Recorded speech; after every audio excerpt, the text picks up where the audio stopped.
Ոստիկանությունը մեկ շաբաթում ձերբակալել է 84 հանցագործի, առգրավել է 22 հրազեն։ Դրանցից 7-ը եղել են ինքնաշեն զենքեր, գործողությունը կոչվել է հետևանքներ։ Այն անցկացվել է Սան Բեռնարդինո շրջանում, գործողությունը տևել է հուլիսի 20-ից 26-ը։ Իրավապահները խուզարկել են մոտ 20 հասցե։ Գործողությունը ղեկավարել է Սան Բեռնարդինոյի շերիֆի բաժինը, մասնակցել են նաև մի շարք իրավապահ մարմիններ։ Ոստիկանությունը հատուկ ուշադրություն է դարձրել Օնտարիո համայնքին, այս ռեյդի արդյունքում կատարվել է 41 ձերբակալություն ծանր հանցագործության և 43 ձերբակալություն թեթև հանցագործության մեղադրանքով։ Անուններ դեռ չեն հրապարակվում։ Ըստ իրավապահների հայտարարության նպատակը համայնքների անօրինական զենքերը հեռացնելն է, նշվում է, որ փողոցային բռնության դեմ պայքարը կշարունակվի։ Այս փուլում ուշադրության կենտրոնում Սան Բեռնարդինոն է։ Այժմ այն մասին, թե ինչ ենք պատմելու վայրկյաններ անց։ 8D այրված տանը սարսափելի ողբերգություն Միչիգանում։ Սիեթլում հրաձիգը դեռահաս է, ձերբակալվել է 15 տարեկան պատանի։ Իրանական հակամարտություն խաղաղության փխրուն հույսերով։ Արյան պակասուրդ Ամերիկայում ճգնաժամ ազգային մակարդակով։ Վիսկոնսինում տորնադո է, Օրեգոնը կրակի մեջ է, բնությունը չի հանգստանում, ծովային արկածախնդիրը մահից է փրկվել, 1 ամիս բաց օվկիանոսում։ Եվ թողարկման երկրորդ մասում կիմանաք, թե ովքեր են հոլիվուդյան փառքի ծառուղու հայազգին ներկայացուցիչները։ Բարև ձեզ, դուք միացել եք Glendale News-ին, ես Լենա Կարապետյանն եմ, ինչպես միշտ ձեզ կներկայացնեմ Ամերիկայում տեղի ունեցող ամենահետաքրքիր ու կարևոր թեմաները։ 8D հրդեհված տանը սարսափելի դեպք է տեղի ունեցել Միչիգանում։ Երեխաները եղել են 5-ից 15 տարեկան։ Ըստ պաշտոնական վարկածի, հայրը կրակել է կնոջ և 6 երեխաների վրա, դրանից հետո նա հրկիզել է տունը և ինքնասպան եղել։ Կրակը բռնկվել է հանցագործությունից հետո։ Հրշեջներն ու ոստիկանները դիակները գտել են տարբեր ննջասենյակներում։ Իրավապահները կարծում են, որ հրդեհը միտումնավոր է եղել։ Հարևանները նկատել են ծխի հոտը և ահազանգել։ Ընտանիքի մայրը Ամանդան աշխատել է որպես ուսուցչուհի։ Դեպքից այլ մանրամասներ դեռ չեն հրապարակվում, քննությունը շարունակվում է։ Նոր մանրամասներ կան կիրակի օրը Սիեթլի սննդի փառատոնի ժամանակ տեղի ունեցած զինված հարձակման մասին։ Զոհերի թիվը հասել է 3-ի 2 տղամարդ և 1 կին, ոստիկանությունը ձերբակալել է 15-ամյա մի տղայի։ Իրավապահները կարծում են, որ 2 հրաձիգներ են կրակել միմյանց վրա։ Ոստիկանությունը դեռ փնտրում է երկրորդ մասնակցին։ Տուժածների թվում կա 2 տարեկան մի երեխա, նրա վիճակը կայուն է, մյուս վիրավորներն արդեն դուրս են գրվել։ Փառատոնի կազմակերպիչները դեռ մեկնաբանություն չեն տվել, գործի քննությունը շարունակվում է։ ԱՄՆ-Իրան բանակցություններում նկատվում է առաջընթաց, կողմերը դադարեցրել են ակտիվ ռազմական գործողությունները։ Վերջին 3 օրերին հարձակումներ չեն գրանցվել։ Շարունակվում են միջնորդական ակտիվ ջանքերը։ Քաթարը և Պակիստանը փորձում են վերականգնել հրադադարի համաձայնագիրը։ Թրամփը դրական է գնահատում իրավիճակը, սակայն դրությունը դեռ լարված է մնում։ Իրանը պնդում է, որ ուղիղ բանակցություններ չկան։ Այլ խմբավորումներ շարունակում են անկանոն հարձակումները տարածաշրջանում։ Սաուդյան Արաբիան և Իրաքը հայտնել են անօդաչուների հարձակումների մասին։ Հորդանանը հայտնել է 2 անօդաչու խոցելու մասին։ Լարված են Իրան-Ուկրաինա հարաբերությունները։ Ուկրաինան հարձակվել է Կասպից ծովում գտնվող իրանական նավի վրա։ ԱՄՆ-ի ռազմածովային ուժերը շարունակում են Իրանի ծովային շրջափակումը։ Հորմուզի նեղուցով առևտրային երթևեկությունը հասել է նվազագույնի։ Կողմերը քննարկում են նավերի անվտանգ անցման մեխանիզմները։ Իրանը պնդում է իր ինքնիշխան իրավունքների մասին, իրավիճակը դեռ անորոշ է մնում։ Թրամփը վերջերս Նեթանյահուին անվանել էր լրիվ գժված, այժմ նրանք կրկին հանդիպում են Սպիտակ տանը։ Իսրայելի վարչապետը պաշտոնապես ժամանել է սենատոր Լինդսի Գրեմի հիշատակի արարողությանը, սակայն ենթադրվում է, որ նա Թրամփի հետ լուրջ քննարկում կունենա Իրանի վերաբերյալ։ Պաշտպանության դեպարտամենտը լրացուցիչ գումար է խնդրում կոնգրեսից, այժմ համեմատաբար հանգիստ փուլ է և բանակցությունների հավանականություն կա։ Այցը առանց սկանդալների չի անցել, Նյու Յորքի քաղաքապետը կոչ է արել ձերբակալել Նեթանյահուին։ Նա դիմել է միջազգային քրեական դատարանին։ Թրամփը խոստացել է, որ նրան չեն ձերբակալի։ Իսրայելի վարչապետը մտադիր է մեկնել Նյու Յորք։ Նա կմասնակցի ՄԱԿ-ի գլխավոր ասամբլեային։ ԱՄՆ-ի և Կանադայի սահմանին նոր կամուրջ է բացվել, որը կրում է կանադացի հայտնի հոկեյիստ Գորդի Հաուի անունը։ Այն կապում է ամերիկյան Դեթրոյթը և կանադական Վինդզորը։ Շինարարության համար Կանադան ծախսել է 6.4 միլիարդ կանադական դոլար։ Կամուրջը այժմ փոխարինում է հին և թանկ ամբասադոր կամրջին, որը նախկինում հիմնականում բեռնատարների համար էր ծառայում։ Անցյալ շաբաթ Կանադան տոնեց կամրջի բացումը։ Նույն օրերին Թրամփը հայտարարեց կանադական ապրանքների վրա 50% տուրքեր դնելու մասին։ Այդ պատճառով ԱՄՆ-ի պաշտոնյաները հրավիրված չէին արարողությանը, դա սակայն չի նվազեցնում նոր կամրջի նշանակությունը։ Կանադական արտահանման 70%-ն ուղղված է դեպի ԱՄՆ։ Դեթրոյթը դարձել է բեռնատարների հիմնական անցակետը։ Կամուրջը ունի 1.5 մղոն երկարություն, գետնից բարձր է 151 ոտնաչափ։ Օգոստոսի 5-ից հետիոտները և հեծանվորդները կկարողանան կամրջից անվճար օգտվել։ Ըստ պայմանավորվածության, Կանադան կամրջից ստացած եկամուտը 15 տարի կիսելու է ԱՄՆ-ի հետ։ Միչիգանը նույնպես մաս կունենա եկամուտներից, բայց դա կլինի ավելի ուշ։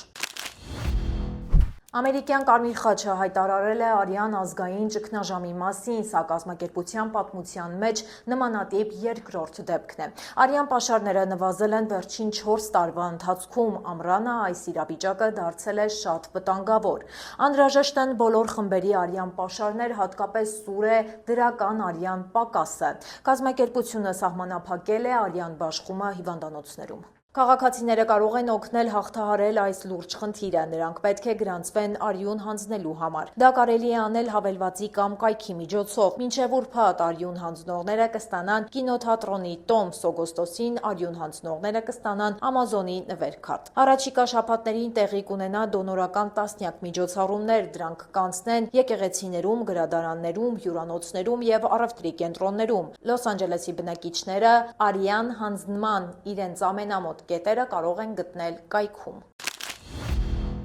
Վիսկոնսին նահանգում տորնադո է գրանցվել ազգային եղանակային ծառայության տվյալներով, այն անցել է Վինեբագո շրջանով։ Քամին պոկել է ծառեր և վնասել շենքեր։ Ապլթոն քաղաքում բազմաթիվ տներ մնացել են առանց տանիքների։ Շատ մեքենաներ են շրջվել, ոստիկանությունը հայտնում է փակված ճանապարհների մասին, տուժածների մասին տեղեկություններ դեռ չկան։ Մենաշա քաղաքում 18,000 մարդ մնացել է առանց հոսանքի։ Վնասվել է հաղորդման գիծը։ Իշխանությունները եկեղեցում բացել են ժամանակավոր ապաստարան։ Փրկարարները զգուշացնում են, որ գետնին հայտնված հաղորդալարը կարող է վտանգավոր լինել, քանի որ հոսանքազրկումները ամբողջությամբ չեն վերահսկվում։ Նաև հորդորում են չերթևեկել փակված ճանապարհներով և միայն խիստ անհրաժեշտության դեպքում դուրս գալ տնից։ Եղանակային ծառայությունը Վիսկոնսինում կանխատեսում են նոր փոթորիկներ, դրանք սպասվում են շաբաթվա առաջին կեսին։ Կլինեն ուժեղ քամիներ և կարկուտ, հնարավոր է նաև կարճատև տորնադոներ։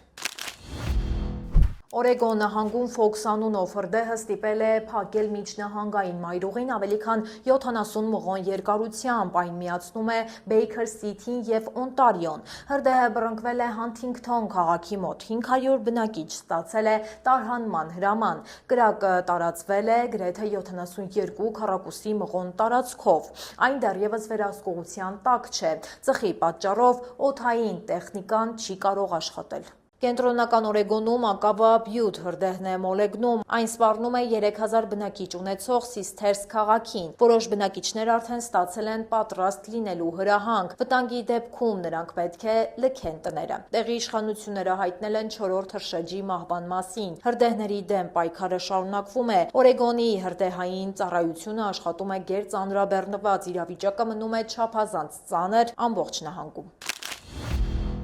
Տորոնտոյում գտնվող ԱՄՆ հյուպատոսության մոտ կրակոցներ են հնչել, սա վերջին 4 ամսվա ընթացքում երկրորդ նման դեպքն է։ Ոստիկանությունը հայտնաբերել է պարկուճներ, հյուպատոսության շենքը մասնակի վնասվել է, տուժածներ բարեբախտաբար չկան։ Ականատեսները նշում են, որ սպիտակ մեքենան, որից կրակոցներ են արձակվել, արագ հեռացել է։ Ոստիկանությունը փորձել է հետապնդել, բայց անվտանգության նկատառումներով դադարեցրել է գործողությունը, քանի որ հետապնդվողները մեքենան շատ արագ են վարել։ Մարտ ամսին նույն շենքի վրա ևս մեկ հարձակում էր եղել, այդ ժամանակ օպերացիայի ընթացքում ոստիկան էր զոհվել։ ԱՄՆ պետքարտուղարության ներկայացուցիչը հաստատել է հարձակման փաստը, վստահեցրել է, որ համագործակցում են Կանադայի իրավապահների հետ։ Հյուպատոսարանը այժմ աշխատում է սովորական ռեժիմով, ռեժիմով։ Որոշ ծառայություններ, սակայն, հետաձգվել են, դեպքի դրդապատճառը դեռ պարզ չէ։ Ոստիկանությունը շարունակում է հետաքննությունը։ Օլիմպիական կանոեիստ Դեյվիդ Հերնին մեղադրվում է Լինքոլնի հուշահամալիրի ջրավազանը վնասելու մեջ։ Հերնը իրեն մեղավոր չի ճանաչում, նա պնդում է, որ ջրի մեջ ոչինչ չի լցրել։ Չնայած դրան, իշխանությունները նրան ծանր մեղադրանք են առաջադրել։ Գլխավոր վկան հաստատել է, որ վերանորոգումն անհրաժեշտ էր ավելի վաղ։ Դատախազները համաձայն չեն ու մեղավոր են համարում նախկին օլիմպիականին։ Վնասի արժեքը գնահատվել է $6,000-ից $15,000։ Փաստաբանները պնդում են, վկան չի ապացուցել, որ Հերն է վնաս պատճառել։ Թրամփը ջրավազանի խնդիրների համար մեղադրել է վանդալներին։ Նա ցանկացել էր այն ներկել ամերիկյան դրոշի կապույտ գույնով։ Ծրագիրը, սակայն, մեծ ձախողումներ է գրանցել։ Ծախսերը գերազանցել են նախնական հաշվարկները։ Ներկը պոկվել է, իսկ ջրավազանը լցվել է ջրիմուռներով։ Իրավապահները դեռ չեն մեկնաբանել դատարանի նոր փաստաթուղթը։ ԱՄՆ-ում բռնկված ցիկլոսպորիազ հիվանդությունը շարունակում է ակտիվ տարածվել, ընդհանուր դեպքերի թիվը հասել է հազարների։ Հիվանդությունը առաջացնում է ուժեղ լուծ, շատ սպառողներ վախենում են թարմ սնունդ գնել։ Միչիգանում արձանագրվել է հիվանդության նոր աճ։ Մասնագետները կարծում են, որ իրական վարակվածների թիվը շատ մեծ է։ Հնարավոր է այն 10 կամ 20 անգամ ավելի լինի։ Այս բռնկումը կապում են Taylor Farms ընկերության հետ։ Սննդի և դեղերի վարչությունը կապ է գտել հիվանդության տարածման և ընկերության արտադրած սալաթի հետ։ Այն մատակարարվել է Taco Bell ռեստորանին։ Ընկերությունը հերքում է մեղադրանքները, նրանք դադարեցրել են արտադրությունը Մեքսիկայում։ Սպիտակ տունը հայտարարել է, որ հետևում է հետաքննությանը։ Մեքսիկական իշխանությունները ուսումնասիրում են ջրի և մթերքի նմուշները։ Դրանք առայժմ բացասական արդյունք են ցույց տվել։ Փորձագետները շարունակում են աշխատել իրավապահների հետ։ Մեքսիկայում հիվանդության քիչ դեպքեր են հաստատվել։ Տեղի բնակիչները շարունակում են սալատ ուտել։ Իսկ Ամերիկայում նույն մթերքի սահմանափակումները ուժի մեջ են, բայց հիվանդության դեպքերը շարունակում են աճել։ Մոդիսական ֆիլմը շարունակում է հաղթարշավը կինոթատրոններում։ Երկրորդ շաբաթում ԱՄՆ-ում այն հավաքել է $87 միլիոն։ Ֆիլմի վաճառքը նվազել է ընդամենը 30%-ով։ Սա Քրիստոֆեր Նոլանի լավագույն ցուցանիշն է։ Ֆիլմի համաշխարհային եկամուտը հասել է $639.6 միլիոն։ IMAX էկրանները մեծ դեր են խաղացել այս հաջողության մեջ։ Դրանք բերել են $48 միլիոն շահույթ։ Այդ էկրանների համար տոմսերը սպառվել են մինչև սեպտեմբեր։ Հաջորդ շաբաթ էկրան կբարձրանա «Սարդմարտ. Նոր օր» ֆիլմը։ Այն կարող է դառնալ տարվա ամենամեծ մեկնարկը։ Դրանում նկարահանվել են Թոմ Հոլանդը և Զենդայան։ Սակայն Նոլանի ֆիլմը կշարունակի զբաղեցնել IMAX էկրանները։ Երկրորդ և երրորդ տեղերում են «Մոանան» և «Խաղալիքների պատմություն 5»-ը։ Վերջինս արդեն հատել են 1 միլիարդի սահմանը։ Դա 5-րդ շաբաթվա արդյունքն է։ Լավ արդյունքներ ունի նաև «Հադեսթաուն» մյուզիքլը։ Այս ամառ կինոթատրոնների եկամուտը գերազանցել է $3 միլիարդ, նախորդ տարվա համեմատ աճը 10% է։ Փորձագետները ակնկալիքներ ունեն նաև օգոստոսից կինոթատրոններում հին ու նոր ֆիլմերի մրցավազքը կշարունակվի։ Այժմ եկեք տեղափոխվենք մեր Facebook-յան էջ, որտեղ նույնպես ամեն օր հրապարակում ենք վերջին թարմ նորությունները։ Միայնակ նավաստին 1 ամիս մնացել է ծովում խափանված նավի մեջ։ Նա ողջ է մնացել անհավանական ջանքերի շնորհիվ։ Կալիֆոռնիացի Քայ Սատոն հունիսի 7-ին է դուրս եկել Քաթալինա կղզուց։ Նա ուզում էր հասնել Հավայան կղզիներ, ուժեղ քամին կոտրել է նավի կայմը։ Սատոն փորձել է վերադառնալ, բայց վառելիքը վերջացել է։ Հոսանքը նրան տարել է հարավ, հեռացնելով հիմնական ուղիներից։ Նա նավը նորոգել է խողովակներով ու թիակներով։ Հուլիսի կեսերից արդեն ջուր չուներ։ Փրկվել է անձրևների շնորհիվ։ Սննդի մեծ մասն էլ ինքն է ծովից որսացել։ Ավելի քան 1 ամիս ծովում միայնակ մնալուց հետո փրկվել է երջանիկ պատահականությամբ։ Փաշա Հավայի նավի անձնակազմը նկատել է նրա նավակը Հավայան կղզիներից 900 մղոն հեռու։ Հակառակ փորձությանը Սատոն ծովը չի թողնի։ Նա արդեն ծրագրում է նոր ճամփորդություն դեպի Ֆիլիպիններ։ Բրբենքում պատի վրա նկարված սվաստիկան դարձել է ձերբակալության պատճառ։ Նկարը նկատած քաղաքացիներն են ահազանգել ոստիկանությանը, ներկայացնելով նաև կասկածյալի նկարագիրը։ Ոստիկանները տղամարդուն գտել են դեպքի վայրի մոտակայքում, կասկածյալին տեղափոխել են ոստիկանական բաժին։ Նրան մեղադրել են վանդալիզմի և ատելության հողի վրա կատարված հանցագործության համար։ Բրբենքի ոստիկանության բաժինը հաստատել է ձերբակալության փաստը,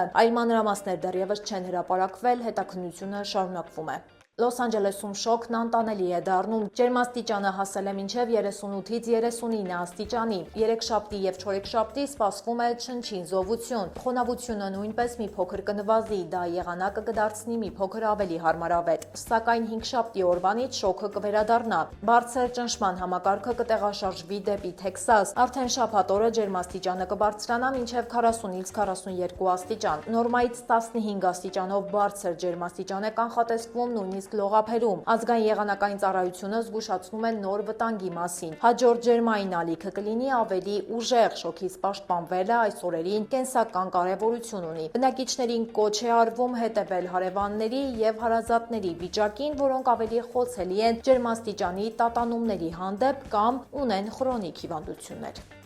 Ես ձեզ հրաժեշտ եմ տալիս, իսկ Մանու Հարությունյանը ձեզ կպատմի, թե ովքեր են հոլիվուդյան փառքի ծառուղու հայ ներկայացուցիչները։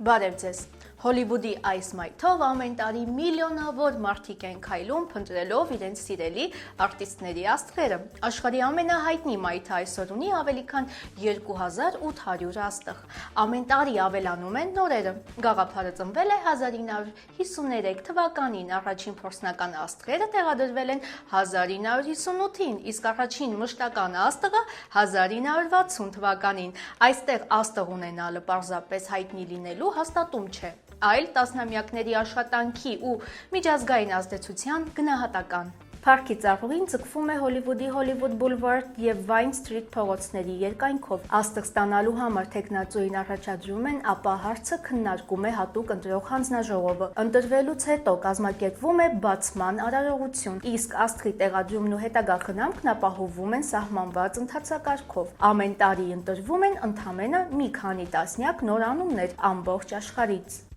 Եթե ֆրանսիական շանսոնը մեկ անուն ունենար, շատերի մտքում առաջինը կհնչեր Շարլ Ազնավուրը։ Սակայն մեզ համար նա նաև հայկական պատմության մի մասն է։ Փարիզում ծնված հայոց ցեղասպանությունը վերապրած ծնողների որդին դարձավ համաշխարհային լեգենդ, բեմում մնալով ավելի քան 8 տասնամյակ։ 2017 թվականի օգոստոսի 24-ին նրա անունը հայտնվեց նաև Հոլիվուդի փառքի ծառուղում։ Ազնավուրի աստղը ծառուղում տեղ գտած 2618-րդ աստղն էր։ Տեղադրվել է պատմական Pantages Theatre-ի հարևանությամբ։ Նա այդ պատվին արժանացել է Live Performers անվանակարգում։ Արարողության ժամանակ Ազնավուրն ասել է, որ անհնար է իր մեջ բաժանել ֆրանսիացուն եւ հային։ Այդ խոսքերն այսօր էլ հաճախ են հիշատակվում նրա աստղի մոտ կանգնած այցելուները։ Շերի ձայնը ճանաչում են նույնիսկ նրանք, ովքեր հազվադեպ են լսել նրա երգերը, բայց շատերը չգիտեն, որ նրա ազգանունը Սարգսյան է։ Հայրական կողմից նա հայկական արմատներ ունի։